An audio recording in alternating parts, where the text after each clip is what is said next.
Hello दोस्तों, welcome back to my channel. अगर आपने अभी तक मेरे चैनल को सब्सक्राइब नहीं किया है तो जल्दी से मेरे चैनल को सब्सक्राइब कर दें। एपिसोड 21 की शुरुआत में ये यांग मिस्टर ही के साथ बैठा होता है तो इसकी नजर ट्रॉफी पे पड़ती है। ये ट्रॉफी को देखते हुए कहता है कि ये मेरी पहली चैंपियनशिप की ट्रॉफी है ना। तो मिस्टर ही कहते हैं कि हाँ, और यांग से कहते हैं कि अगर तुम गेम ना छोड़ते तो अपनी ट्रॉफीज को रखने के लिए तुम्हें एक अलग कैबिनेट की जरूरत पड़ती। ये बात सुनकर यांग मुस्कुराता है। अब रात में ये सब लोग जब डिनर कर रहे होते हैं तो जियांग यांग वीडियो कॉल पर लिनलिन को सब कुछ दिखा रहा होता है। लिनलिन कहती है कि मुझे बहुत बुरा फील हो रहा है कि इस रियूनियन डिनर पर मैं नहीं हूँ। अब यहाँ से यिनगाओ गुजर रही होती है तो लिनलिन यिनगाओ को अपने पास बुला लेती है। अब मिस्टर ही से लिनलिन कहती है कि क्या आपको ये लड़की याद है कि मेंगशाओदोंग के साथ कंपटीशन पर गई थी जब ये छोटी थी। मिस्टर ही को यिनगाओ याद आ जाती है और लिनलिन बताती है कि ये मेंगशाओदोंग की कजन है। मिस्टर ही यिनगाओ से बात करके बहुत खुश होते हैं और यिनगाओ मिस्टर ही से कहती है कि मेरी मॉम भी आपकी तबीयत के बारे में पूछ रही थी। और जब मिस्टर ही को मालूम होता है कि वो चियान यिनगाओ की मॉम है तो ये काफी ज्यादा हैरान होते हैं। मिस्टर ही कहते हैं कि तुम्हारी मॉम एक बहुत ही नाइस इंसान है, मैंने उनके साथ काम किया हुआ है। यिनगाओ कहती है कि अगर मुमकिन हुआ तो मैं अपनी मॉम के साथ आपसे मिलने के लिए आऊंगी। तो मिस्टर ही कहते हैं कि हाँ, तुम जरूर आना। जैसे ही कॉल खत्म होती है तो ये यांग मिस्टर ही को बताता है कि यिनगाओ मेरी गर्लफ्रेंड है। ये सुनकर तो मिस्टर ही बहुत खुश होते हैं। मिस्टर ही की वाइफ इनको बताने लगती है कि यिनगाओ ने अभी कुछ टाइम पहले चैंपियनशिप जीती है। मिस्टर ही कहते हैं कि मेरी याददाश्त इतनी अच्छी नहीं रही अब। मिसेस ही कहती हैं कि तुम दोनों कभी ना कभी एक दूसरे के पेरेंट्स से मिलोगे। तुम्हारे कोई पेरेंट्स नहीं है, इसीलिए क्या मैं और तुम्हारे कोच यिनगाओ के पेरेंट्स से मिल सकते हैं। ये सुनकर यांग को अच्छा लगता है। मिस्टर ही कहते हैं कि ये दोनों रिलेशनशिप में है तो हमें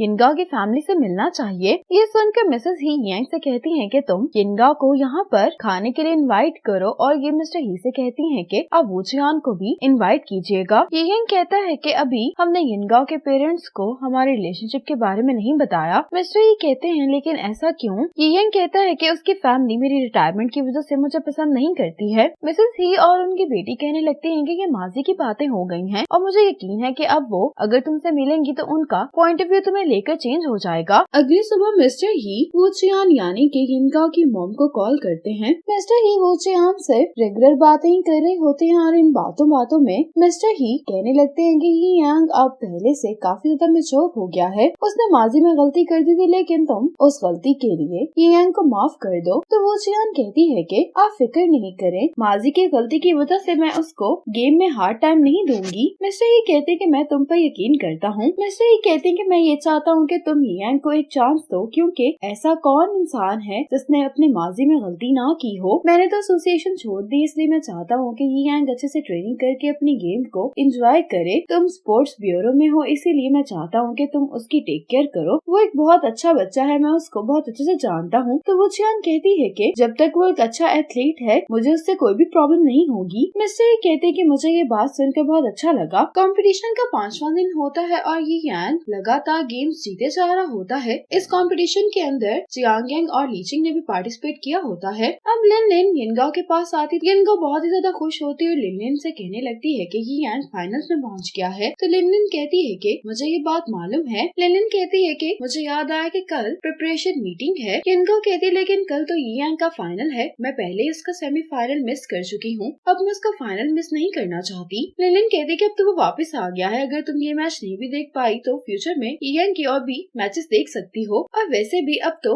यांग की बारी है कि वो तुम्हें इस चैंपियनशिप को विन करते हुए देखे। यिनगाओ कहती है कि मैं श्योर तो नहीं हूँ कि मैं चैंपियनशिप जीत जाऊंगी लेकिन मैं फर्स्ट आने के लिए पूरी कोशिश करूंगी। आज यांग का फाइनल होता है। यिनगाओ मीटिंग में होती है लेकिन इसके बावजूद यिनगाओ यांग का मैच देख रही होती है। अब ये यांग का फाइनल ऑडियंस में बैठकर मेंगशाओदोंग और जियांग यांग भी देख रहे होते हैं। घर पर बैठकर मिस्टर ही भी यांग के मैच को देख रहे होते हैं। ये यांग और इसके ओपोनेंट के दरमियान मुकाबला काफी टफ चल रहा होता है लेकिन फाइनली ये यांग सारी बॉल्स पॉकेट में डालने में कामयाब हो जाता है और इसी तरह से ये यांग चाइना ओपन जीत जाता है। ये यांग बहुत ज्यादा खुश दिखाई दे रहा होता है। मेंगशाओदोंग और जियांग यांग भी इसके लिए बहुत ज्यादा खुश होते हैं। मिस्टर ही तो ये यांग की इस कामयाबी को देखकर इमोशनल हो जाते हैं। जैसे ही यिनगाओ की मीटिंग खत्म होती है फौरन से बाहर आती है और अपना फोन चेक करती है। यांग का इसका मैसेज आया होता है। यिनगाओ नर्वस भी फील कर रही होती है कि पता नहीं रिजल्ट क्या होगा और जैसे ही यांग का मैसेज देखती है तो यांग ने इसको अपनी ट्रॉफी की पिक्चर सेंड की होती है जिसको देखकर यिनगाओ बहुत खुश होती है। यांग इसको साथ में मैसेज करता है कि मैं तुम्हें बहुत मिस कर रहा हूँ। आज मीटिंग में यिनगाओ की मॉम लेक्चर देने के लिए आई होती है और जब ये यहाँ से जा रही होती है तो यिनगाओ यिनगाओ के कोच बताने लगते हैं कि यियांग ने चैंपियनशिप जीत ली है। यिनगाओ की मॉम कहती है कि मुझे तो अभी तक कोई खबर नहीं मिली। तो ये सुनकर यिनगाओ के कोच अपने फोन पर इनको इस चैंपियनशिप का रिजल्ट दिखाने लगते हैं, जो देखकर इसकी मॉम भी खुश दिखाई दे रही होती है। जियांग यियांग के पास आते हुए कहता है कि चैंपियन तुम यहाँ पर अकेले क्यों बैठे हुए हो? यियांग कहता है क्योंकि मैं थक गया हूँ। जियांग कहता है कि क्या तुमने अपनी गर्लफ्रेंड को कॉल नहीं की? यियांग कहते क्योंकि उसकी आज प्रिपरेशन रैली थी। इतने में ही यियांग को यिनगाओ का मैसेज आ जाता है। यिनगाओ ने मैसेज में यियांग को बहुत सारे हार्ट वाले इमोजी भेजे होते हैं। साथ में यियांग को ये मैसेज करती है कि मैंने नहीं सोचा था कि तुम वाकई में ये चैंपियनशिप जीत जाओगे। यियांग से कहती है कि तुम बेस्ट हो, ये बिल्कुल सपने जैसा लग रहा है, मैं तुम्हारे लिए बहुत खुश हूँ। यियांग यिनगाओ के मैसेज पढ़कर बहुत खुश होता है। अब जियांग के क्लब के सभी मेंबर्स यियांग को कंग्रेचुलेशन कहने के लिए यहाँ पर आ जाते हैं। यियांग इनको देखकर भी बहुत खुश होता है और इनसे कहता है कि तुम लोग मेरे लिए इस ट्रॉफी को वापस ले जाओ। ये कहते हुए यियांग यहाँ से जाने लगता है और इसको यूँ जाता हुआ देखकर जियांग कहता है कि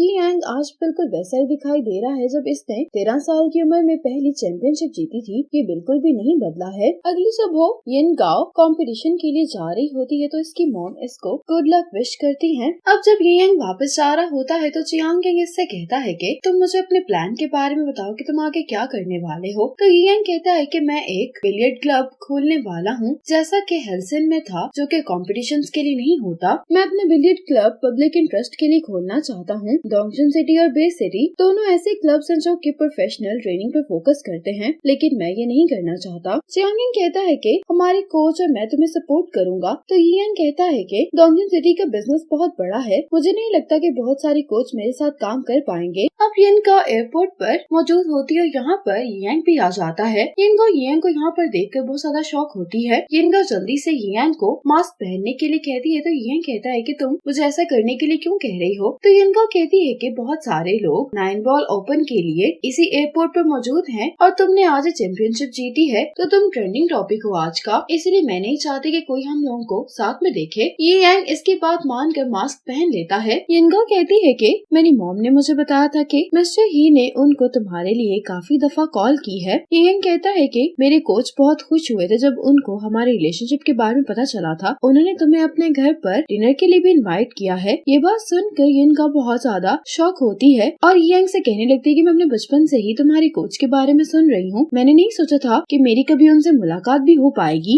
यियांग कहता है कि तुम उनके स्टूडेंट की गर्लफ्रेंड हो, इसलिए तुम उनसे मिल सकती हो। अब यियांग नोटिस करता है कि यहाँ पर यिनगाओ के कोच आ रहे हैं तो यियांग साइड पर चला जाता है। अब यिनगाओ का टीममेट यियांग को अपने साथ ले जाने के लिए आता है तो यियांग कहता है कि तुम जाओ, मैं कुछ देर बाद आऊंगा। तो ये कहने लगता है कि तुम तो हमारे साथ आने वाले थे ना। तो यियांग कहता है कि अगर मैं तुम लोगों के साथ जाऊंगा तो यिनगाओ शाय फील करेगी, इसलिए मैं बाद में आऊंगा। अब ये दोनों एयरप्लेन पर होते हैं। यिनगाओ रेस्ट रूम यूज करने के लिए जाती है तो यियांग भी इसके पीछे आ जाता है। यिनगाओ कहती है कि मैंने अभी फ्लाइट अटेंडेंट्स को तुम्हारे बारे में बात करते हुए सुना है, तुम्हें पिक्चर्स लेना तो पसंद नहीं है, तो तुम मेरे हाथ पर अपना ऑटोग्राफ ही दे दो। यियांग जैसे इसका हाथ पकड़ता है तो यहाँ पर फ्लाइट अटेंडेंट्स आ जाती हैं, जिनको देखकर यिनगाओ तो फौरन अपनी सीट पर जाकर बैठ जाती है। इसके बाद रात में यियांग यिनगाओ को जब ब्लैंकेट देने के लिए आता है तो यिनगाओ की आंख खुल जाती है। यियांग इसके पास ही बैठ जाता है और इससे कहने लगता है कि मैंने ये चैंपियनशिप तुम्हारे लिए जीती है। यियांग इसको लिटिल क्वीन कहता है तो यिनगाओ कहती है कि तुम्हें अभी तक याद है। यियांग कहने लगता है कि जब तुमने अपना पहला प्रोफेशनल मैच जीता था तो तुमने कैमरास और फ्यूचर की परवाह किए बगैर मेरा हाथ थामा था और अपनी एक बहुत कीमती चीज तुमने मेरे साथ शेयर की थी। मैं ये बात कभी भी नहीं भूल सकता हूँ। यिनगाओ ये बात सुनकर बहुत इमोशनल हो जाती है। यिनगाओ यियांग से कहती है कि हम उस जगह पर पहुँचने वाले हैं जहाँ पर हमारी मुलाकात हुई थी। इस दफा मैं चैंपियनशिप जरूर जीतूंगी। ये कहकर यिनगाओ यियांग को किस करती है और इसी मोमेंट पर एपिसोड 21 खत्म हो जाती है।